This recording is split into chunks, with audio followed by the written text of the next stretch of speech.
পানি খান, তারপরে আপনি কুরমা খাইলেন, অনেক কিছু খাইলেন, সব কিছু ডেকুর আসবো কুন্ডার গো, জোরে কোন কথা ফুলাবের আসতো না। তা আপনি আপনার সন্তানকে স্কুলে পড়ান, আইনজীবী বানান, ব্যারিস্টার বানান, কিন্তু সব কিছুর আগে আল্লাহ এবং তার রাসূলের শিক্ষাটা তো আগে দিবেন। কথা ঠিক কি ঠিক না বলেন?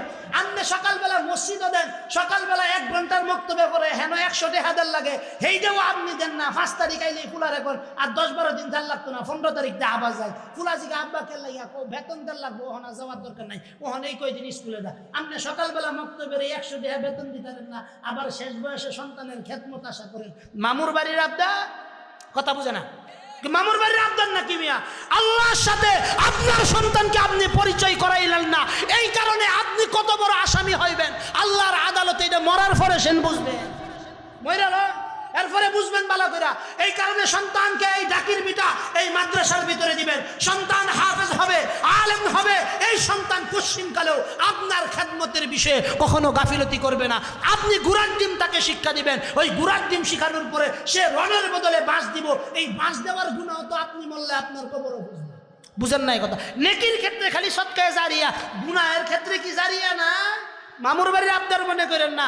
আপনি যে আইনজীবী বানাইছেন, ব্যারিস্টার বানাইছেন, ডাক্তার বানাইছেন, এতটুকু নিশ্চিত থাকেন আপনার সন্তান ডাক্তার হওয়ার পরেও ইচ্ছা করলে সে 200 টাকা ভিজিট নিতে পারতো, ইচ্ছা করলে একটা মহিলাকে সিজার ছাড়া নর্মাল ডেলিভারি করাইতে পারতো, কিন্তু সে সিজার করে একটু জীবন্ত মহিলাকে মৃত বানায় দিল। আল্লাহর কাছে এটার জবাব দিতে হবে। কথা ঠিক কি ঠিকটা বলেন? এজন্য সন্তানকে আগে মানুষের বাচ্চা বানান, আপনি নিজেও মানুষ হন। এটা আমার করা নসিহা, করা নসিহা, করা নসিহা। আগে সন্তানকে মানুষ বানান, এরপরে যদি সন্তান কোনোদিন খেদমত না করে তখন মা বাবার খেদমত ওয়াজ করেন। কথা ঠিক না বেটি? কথা ঠিক আছে? তারপরে হুজুর কইছেন যে মাদ্রাসার ভিতরে সন্তান দেওয়া, ওয়াজ তো একটার ভিতর আরেকটা হয়ে গেছে। সন্তান যদি আপনি ভালো বানাইবা চান, বয়সকালে যদি আপনি খেদমত করবা চান, তাইলে আপনার কাম হইল মাদ্রাসা দেওয়া। মাদ্রাসা দিলে কি হইব?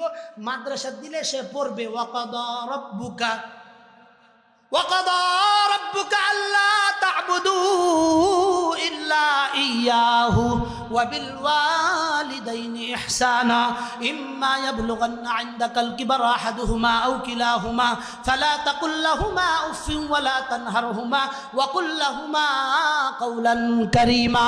তো সে যখন পড়বে ওয়াকাদা রাব্বুকা, আল্লাহর পক্ষ থেকে চূড়ান্ত নির্দেশ, আল্লাহর সঙ্গে কাউকে অংশীদার করিও না। তারপরে আল্লাহর পক্ষ থেকে নির্দেশ, তোমার মা বাবার উপর রহম করো।